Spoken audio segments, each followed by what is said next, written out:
네, 안녕하세요. 저는 이번 발표를 맡은 대구일과고등학교 주선호라고 하고요. 그럼 지금부터 이 광화학 촉매를 이용한 이산화탄소의 자원화라는 연구 주제에 대해 저희 연구 내용과 방향성들을 제시하도록 하겠습니다. 먼저 연구 목적에 대해서 설명드리도록 하겠습니다. 1985년 세계기상기구와 국제연합환경계획이 이산화탄소가 지구온난화의 주범임을 공식적으로 선언하였고, 실제로 이산화탄소는 온실기체에서 지구 온난화에 기여하는 기여도를 80% 이상 차지하고 있습니다. 또한 2021년 최근에 발표된 기후 변화에 관한 정부 간 협의체가 6차 보고서를 발표하였습니다. 그 6차 보고서의 내용은 다음과 같은데요. 탄소 중립을 실현하지 않으면 지구 온도는 계속 상승할 것이고, 파리 기후 협약에서 목표로 하였던 산업혁명 이후에 지구의 평균 온도 상승을 1.5도 이하로 제한하지 않는다면 바다와 육지에서 일어나는 이상기후 문제를 해결할 수 없을 것이었습니다. 이 1.5도 달성은 물리적으로 가능하지만, 이를 달성하려면 급속한 온실가스의 감축으로 탄소 중립을 달성한 후에 먼저 이 온실가스를 순흡수해 사는 것으로 나서야 합니다. 또한 현재 많이 이슈화되고 있는 그런 문제들도 있죠. 이 자원화, 자원 고갈 문제인데요. 이 자원 고갈 문제와 이 이산화탄소로 인한 지구 온난화 문제를 동시에 해결할 수 있는 방법이 무엇이 있을까요? 과연 바로 이 이산화탄소를 자원화하여서, 이 이산화탄소는 또 탄소 화합물이기 때문에 이걸 또 다른 탄소 화합물로 변환시켜서 연료로 사용하는 것입니다. 현재 대기 중에 존재하는 CO2는 전 세계 석유 매장량과 비교해도 많은 양이며, 이 CO2를 연료로 변환하여 사용한 후에는 다시 CO2로 대기 중으로 배출되기 때문에 지속적으로 사용이 가능한 가장 많은 규모의 탄소 자원이기 때문에 이를 활용할 수 있는 전환 기술을 개발 시급합니다. 또한 이 CO2의 전환 처리 기술은 그래서 크게 촉매화학적, 전기화학적, 광화학적, 생물학적 전환 방법으로 나누어지는데, 그 중에서 이 광화학적 전환 방법은 태양광을 이용하여 이 CO2를 전환하는 아주 친환경적인 방법으로 각광받고 있습니다. 또한 이 기존의 이 무기물 반도체 광촉매는 이 광활성 및 광안정성을 우수하나 비교적 넓은 밴드갭 때문에 자외선 영역의 빛을 받아야 이렇게 전자와 전공이 서로 역이되면서 이렇게 CO2를 전환할 수 있게 되는데, 그렇게 자외선 영역의 빛밖에 활용할 수 없다는 단점을 지니고 있어서 이 가시광선 영역이나 적외선 영역 같은 이 넓은 파장대의 빛을 활용할 수 있는 하이브리드형 광촉매의 개발이 요구됩니다. 따라서 저희의 연구 목표는 온실가스의 주범인 CO2를 탄화수소 연료로 환원하기 위한 광화학적 전환율이 높은 신규 하이브리드 나노 광촉매의 합성 및 분석이 저희 연구 목표입니다. 이 연구 세부 목표에는 이 무기 반도체적 특성을 지닌 나노 입자를 전구체로 활용하여 촉매로 전환하는 새로운 합성법을 통해서 CO2 전환 효율 및 선택성이 뛰어난 광촉매를 합성하는 것이고, CO2 환원 효율 및 생성물의 선택성을 높이기 위해 무기 반도체 간의 최적화된 에너지 밴드 얼라이먼트, 밴드갭 엔지니어링, 이런 거는 이제 금속 이온이나 음이온을 도핑하는 방식으로 진행하게 될 거고요. 이 새로운 광촉매와의 접합을 활용하여 넓은 파장대의 빛을 모두 활용할 수 있는 이 효율성 높은 이산화탄소 전환 광촉매를 개발하는 것이 저희 연구 목표입니다. 연구 내용 및 방법에 앞서서 먼저 이 반도체와 광촉매의 기본 원리, 그리고 저희가 이 연구에 사용하게 될 그런 첨단 기기의 개념에 대해서 설명을 해드리도록 하겠습니다. 반도체는 도체와 부도체 중간 정도의 성질을 가지고 있는 물질인데요. 이 도체는 가전저 때 이 밸런스 밴드와 이 전도 때 이 컨덕션 밴드가 서로 이렇게 붙어져 있거나 이렇게 오버랩되어 있어서 항상 전도성을 가지고 있고, 이 절연체, 부도체의 경우에는 이 밸런스 밴드와 컨덕션 밴드의 밴드갭이 매우 커서 아무리 에너지를 줘도 잘 이렇게 컨덕션 밴드로 전자가 정리되지 않습니다. 반면 이 반도체의 경우에는 적절한 이런 에너지를 입사하였을 때 밸런스 밴드에서 전자가 컨덕션 밴드로 이동하게 되면서 전도성을 지니게 되고, 이 전자와 전공이 이렇게 전하가 분리되게 되면서 여러 다른 물질과 반응하기도 하고, 이렇게 다시 광을 재방출하기도 하면서 다양한 그런 산업 분야들에 대해서 이런 활용할 수 있는 가능성을 가지고 있습니다. 또한 이 광촉매의 기본 원리로는 산화물 반도체, 아까 설명드렸던 그 반도체로 이루어진 광촉매 표면에 이렇게 자외선이 조사되게 되면 예, 전자와 전공이 이렇게 분리가 되게 되면서 수상기 라디칼과 가산화물 라디칼 등의 강한 산화력을 지닌 그런 생성물이 생성되게 되고, 그렇게 이 광촉매 표면에 흡착된 물질을 분해하는 반응이 일어납니다. 여기서 이 광촉매 표면에 흡착된 물질은 이산화탄소에 해당하겠죠. 어느 쪽에 보시면 이제 저희가 이제 사용하게 될 그 광촉매는 TiO2를 기반으로 한 하이브리드 나노 광촉매인데요.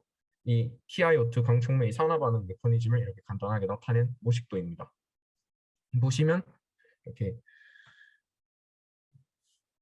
빛이 조사되었을 때 이렇게 지금 그 전하 야르게나 그런 것들이 분리되고 표면에서 여러 분자들과 반응하여서 이렇게 산화되는 것을 볼 수 있습니다. TiO2 광촉매의 결정 형태는 세 가지가 있는데요. 크게 러타일은 가장 일반적인 형태로 이런 연료와 페인트의 원료로 사용이 되고요. 아나테이즈는 고온에서 러타일 형태로 변환되며 활성이 가장 강해서 주로 광촉매로 사용되고요. 브루카이트는 약 750도의 고온에서 러타일 형태로 변환된다고 합니다.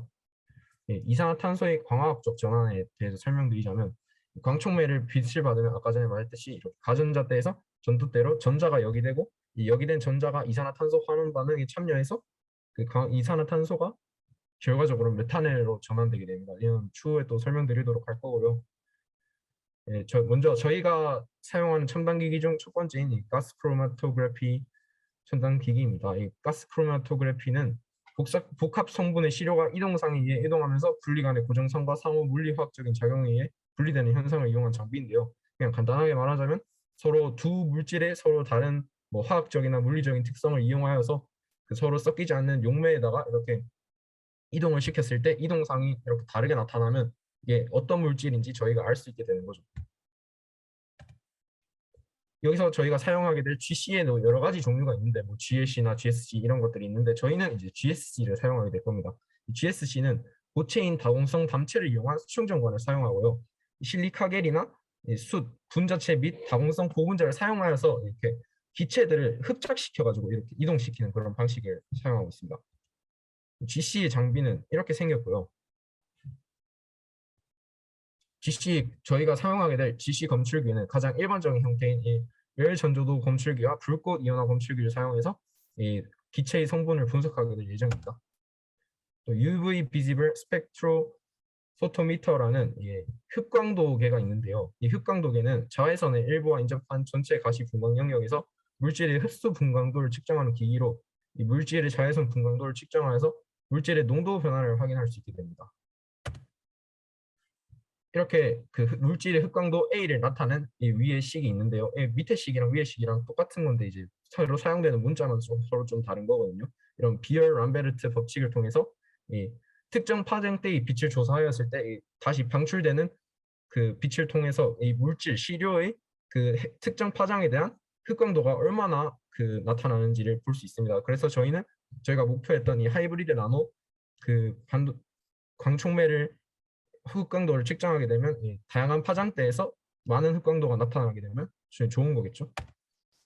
또 SEM이 있는데 SEM은 주사 정자 현미경으로 전자와 시료와의 충돌에 따른 반응에 의해서 이런 이미지를 형성하게 되는 현미경입니다. 이 SEM은 높은 초점 심도로 굴곡이 심한 표면 형성의 이미지 관찰에 용이합니다. 따라서 저희가 만들어낸 이런 광촉매나 그 전에 그 나노 물질들에 대해서 저희가 관찰을 진행하게 됩니다. SEM의 구조는 다음과 같습니다. 네, 이제 실험 과정에 대해서 설명을 드릴 건데요. 실험 과정은 이 광촉매제인 데그사 P25 표준품인 TiO2의 특성을 개선하여 이산화탄소의 광변환을 연구하게 될 것입니다. 이 TiO2 그 무기 반도체 하나만으로는 이렇게 좀 그 광촉매 반응에 있어서 좀 다소 불리한 그런 약점을 가지고 있는데요. 이런 그 광활성의 저감 현상이나 홀 전자 재결합 현상 등이 일어나서 그 한계가 있습니다. 따라서 이러한 약점을 극복하기 위해서는 이 그래핀 옥사이드나 금속용 화합물 K2CO3와 같은 다른 물질과 조합하는 방법이 가장 효과적인 방법이라서 이를 통해 하이브리드 나노 광촉매로 광활성 및 생산 수율을 향상시킬 수 있습니다. 그 다음에는 이제 저희가 이 만든 광촉매를 이용하여서 그 이산화탄소의 전환 반응을 진행시켜야 되잖아요. 그래서 이 온도와 압력을 변환시킬 수 있는 새로운 저희가 설계한 광반응기를 이용해서 그 CO2를 광촉매에다 투과시켜서 그 CO2의 전환을 진행할 것이고요. 이 전환된 CO2가 어떤 물질로 그 전환되었는지를 확인을 해야 되는 거니까 이 FID와 TCD 아까 말했던 그 가장 일반적인 형태의 검출기가 장착된 가스 크로마토그래피를 이용해서 그 기체를 분석하게 될 거고요. 이 SEM, UVBIS, XRD로 물질의 구조 및 광학적 특성을 분석할 수 있겠죠. 이 물질은 광촉매입니다. 그래서 이제 그 그림을 보면서 좀 더 구체적인 설명을 드릴 건데요. 보시면 이제 강무기 반도체에 아까 말했던 그 전구체가 있는데요. 저희는 이제 전구체 퀀텀 닷 나노 구조를 이루고 있는 이 표준 팁타논 광촉매 아까 말했던 P25와 이런 그 여러 금속 합금들을 전구체로 해서 여기다가 이제 금속염 그 다양한 파장대를 만들기 위해서 이제 여러 밴드갭 엔지니어링을 통해서 이제 그거를 이제 뭐 SEM 뭐이나 뭐 UV빛으로 조사를 해가지고 그 다양한 파장을 흡수할 하이브리드 광촉매의 합성을 위해서 그 적절한 물질 조합군을 구성하게 됩니다. 그러면 이제 그에 대한 자료 조사 및 사전 합생도 수행이 되어야 되겠죠. 그리고 반도체 물질 간 PN 정션을 형성해서 전자 전공의 확산 및 정달 능력을 향상시킵니다. 그리고 또한 이 XRD 분석법을 통해서 합성된 하이브리드 TiO2 광촉매의 구조를 파악할 수 있는데요. 제가 이 XRD 분석법은 깜빡하고 넣지를 못했는데 이렇게 특정 각도로 엑스레이를 그 입사시켰을 때 이 보강 간섭을 이용해서 이 물질의 격자 구조를 파악할 수 있는 게 XRD 분석법입니다. 자, 그래서 이 실험 과정을 간단하게 나타나는 모식도로 이렇게 보자면 1번 이 CO2 탱크에서 CO2가 방출이 되게 됩니다. 2번은 이 MFC라는 질량 유량 제어기인데 이 CO2의 흐름을 제어하게 되는 그런 장치입니다.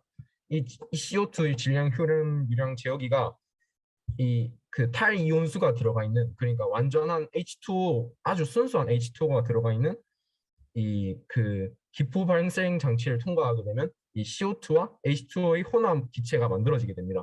이 혼합 기체의 유량은 이 3번 광 반응기에 도달하게 될 때 0이 되어서 이 광 반응기가 포화 상태 하에서 이 이산화탄소의 전환을 수행할 수 있게 해줍니다. 이 이산화탄소가 광 반응기에서 내에서 이 이산화탄소와 수증기가 포화되게 되면 이 광촉매를 많이 5번 주입을 시켜줄 건데요. 이 광촉매 물질들이 주입되고 나면 이 365 나노미터의 파장에 해당하는 자외선을 3시간 동안 입사시킨 후에 그 어떻게 변환되었는지 GC를 이용하여서 그 이산화탄소가 어떤 분자로 전환되었는지 분석하게 될 건데요. 이렇게 오른쪽 위에 있는 반응식을 살펴보자면 아까 말씀드렸듯이 TiO2에 특정 파장의 빛이 입사하게 되면 전자는 그 전도대로 올라가게 되고 전공은 이렇게 그 밸런스 밴드에 남아 있다가 이 전공과 H2O가 결합하여서 양성자와 산소 분자가 생성되게 되고 이 이산화탄소와 그 양성자 그리고 전자가 다시 결합하게 해서 최종적으로는 이 메탄이 형성되게 됩니다. 그래서 이 GC를 이용해서 정말로 이 메탄이 형성되었다면 우리가 넣어준 CO2에 비해서 얼마나 많은 비율로 어떤 효율로 형성되는지를 확인할 수 있게 되는 겁니다. 이 연구의 한계점에 대해서 말씀을 드리게 된다면 이제 코비드-19 유행하에서 이 온라인 상으로 진행되는 연구이기 때문에 팀원들과 함께 소통하며 현장에서 보다 능동적이고 심도 있는 연구를 진행하는 것이 상대적으로 어렵습니다. 또한 이 이론적인 면으로는 365 나노미터의 자외선 입사될 때 광반응기의 온도와 상대 속도가 그 증가하기 때문에 광촉매의 활성에 영향을 미치게 됩니다. 그래서 이런 그 뭐 효율이 달라질 수도 있고요. 광촉매 반응에서 목표로 한 메테인 가스가 아닌 다른 분자가 생성될 수도 있습니다. 또한 이 광화학적 이산화탄소의 전환 반응은 이 기상 조건에 영향을 많이 받고 현재까지 광화학적 환원은 산업이 요구하는 것보다 더 낮은 효율을 보이고 있습니다. 또한 이 이산화탄소의 자원화 비용에서 이산화탄소의 포집과 운송 과정에서 그 많은 비중을 차지하게 됩니다. 연구 일정 및 계획은 다음과 같고요. 연구 진행 시 초점을 맞출 상황에 대해서 정리를 해보았는데 SEM, UV-BIS, XRD 등의 장비를 이용하여 저희가 만든 나노 하이브리드 광촉매 물질의 구조 및 광학적 특성을 분석하고 GC를 이용하여서 이산화탄소 광화원 반응을 진행한 후 그 결과를 분석합니다. 또한 이 모두가 열정을 가지고 협력하며 연구를 함께 진행하는 것이 중요하겠죠. 기대 효과로는 이산화탄소의 자원화를 통해서 대기 중 이산화탄소를 양을 줄임으로써 이 지구 온난화로 발생하는 기후 대응 위기 대응에 기여할 수 있고 이산화탄소를 유용한 유기화학 물질로 변환하여 지속 가능한 업사이클링의 새로운 패러다임을 제시합니다. 또한 이 미래 사회를 친환경적으로 개척해 나가 탄소 중립에 도달할 수가 있고, 하이브리드 나노 광촉매를 이용하여 염료 감응형 태양전지, 미생물 연료 정지 등 다양한 전기화학 촉매 연구 분야로 또 확장이 가능하게 됩니다. 이런 다양한 파장대의 빛에 반응하는 광촉매를 이용해서. 네, 참고 문헌 다것 같고요. 발표 끝났습니다. 감사합니다. 네, 좋은 발표 감사합니다. 굉장히 쉽게 설명해 주셔서 저도 되게 잘 이해할 수 있던 발표였어요. 말씀해 주신 대로 코로나임에 지금 연구에 한계점이 좀 있음에도 불구하고 되게 열심히 준비하셔서 연구할 내용을 정말 잘 이해했다는 게 느껴지는 그런 발표였습니다. 계획한 대로 연구 내용도 잘 이뤄내실 수 있길 기원할게요. 방금 발표 내용에 대해 혹시 궁금하신 점이나 질문 사항 있을까요? 혹시 촉매 반응에서 그 뭐지? 메탄 말고 다른 기체가 발생할 수 있다 하셨는데 혹시 어떤 종류인가요? 검색해봤는데 잘 나오질 않더군요. 제가 대신 답변 드리겠습니다. 일단은 탄소 계열 같은 경우에는 뭐 변환 그냥 검색하실 때 뭐 CO나 CH4가 보통 일반적으로 나오고, 그 외에도 C2, H5, 뭐 메탄올이나 이건 에탄이고요. 메탄올이나 에탄올이나 뭐 이런 알코올 계열도 나올 수 있고, 뭐 그냥 뭐 결합이 잘 된다면 아까 말씀드린 C2, H5 같은 에탄 같은 것도 나올 수 있고 하긴 한데, 뭐 일반적으로는 CO나 CH4, 메탄이 주로 나오게 됩니다. 저 지스트 0, G01조교 민혜연인데요. 제 질문 좀 드릴게요. 그 우선 주입되는 유량이 어느 정도인지 좀 궁금하고요. 그리고 다른 부생성물들이 있다고 했는데 그럼 메탄의 저기 뭐지? 1드는 어느 정도 되는지, 그리고 다른 부가 생성물들은 더 잘생긴 건지 아니면 메탄이 잘 되기 때문에 타겟 물질이 메탄인 건지 좀 궁금하거든요. 일단 연구할 때 일단 처음에 퍼징할 때 사용하는 유량은 보통 40cc per minute 정도 사용하고요. 그리고 나중에 측정할 때 플로우로 측정하는 경우에는 1cc per minute로 바꿔서 플로우를 흘려주고, 만약에 저희가 사용하는 측정 타입이 두 가지가 있는데, 하나는 플로우 타입이고 하나는 배치 타입으로 사용합니다.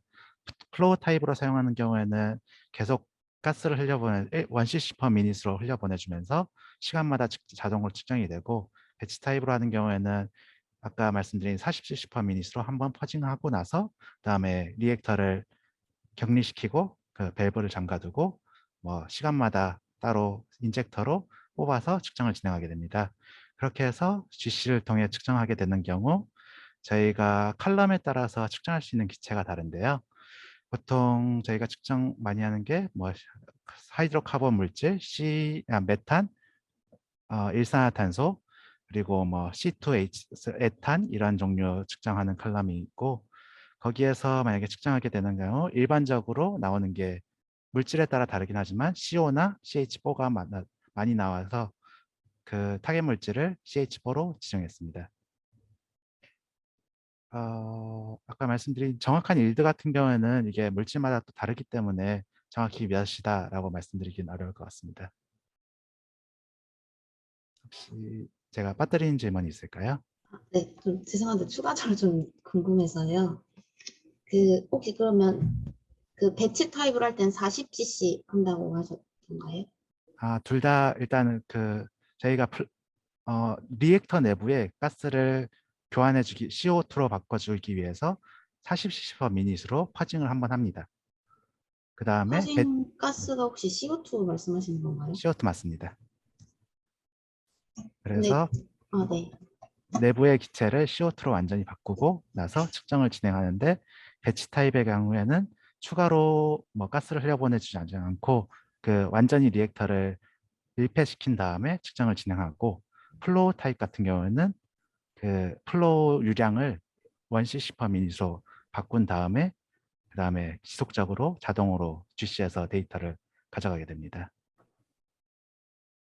네, 그러면 메탄이 생성되는 거는 어떻게 그러니까 GC로 측정이 되잖아요. 그러면 양도 캘리브레이션 통해서 실제 생성되는 양을 구할 수 있을 것 같은데 그건 따로 작업을 안 하시는 건가요?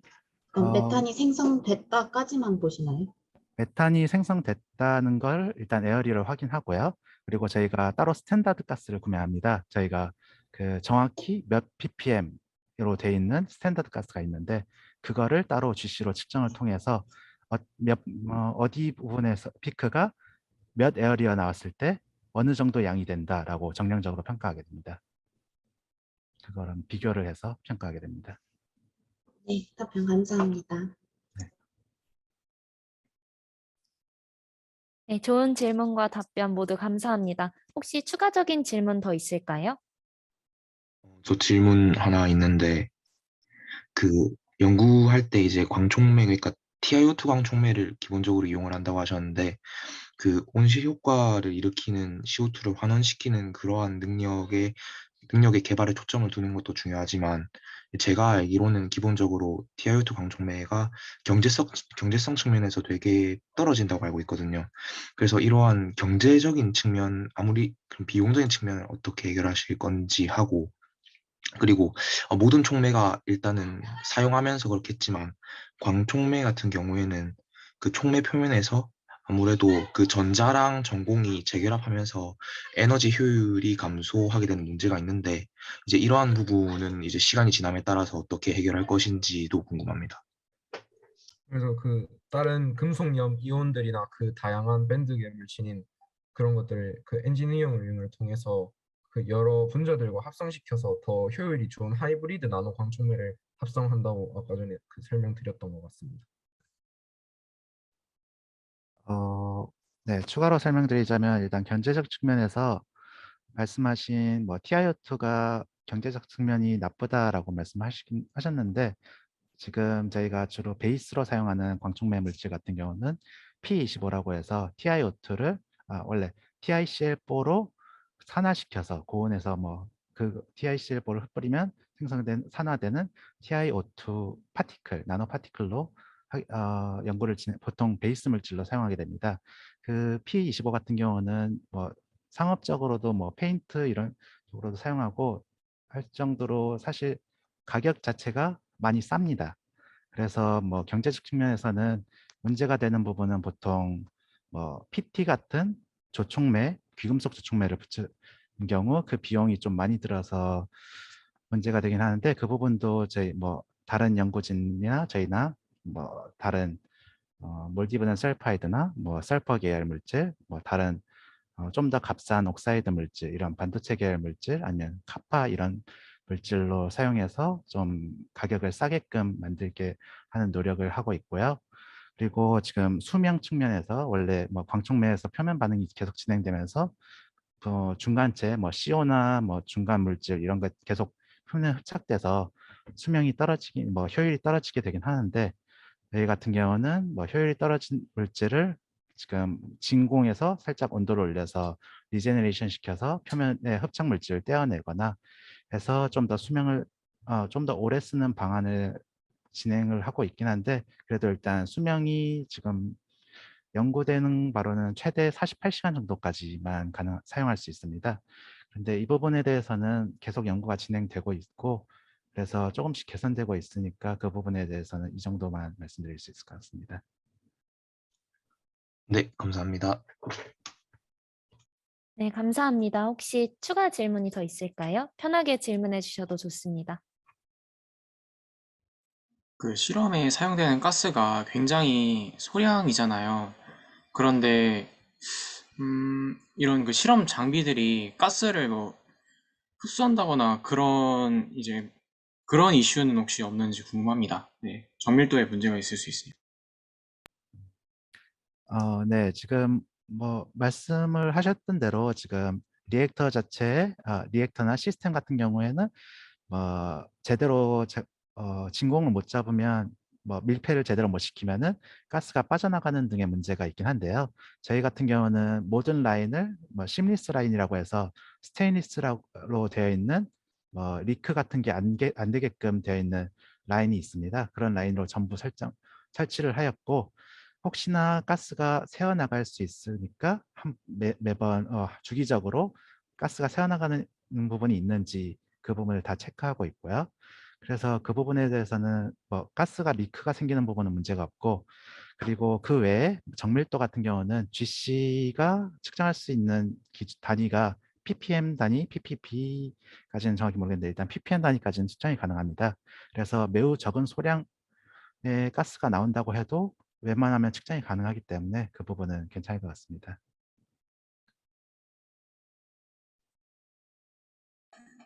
처음에 기구가 플라스틱인 줄 알고 그렇게 질문 드렸던 건데 스테인리스라고 해서 질문 해결됐습니다. 감사합니다. 네, 감사합니다. 네, 질문과 답변 모두 감사합니다.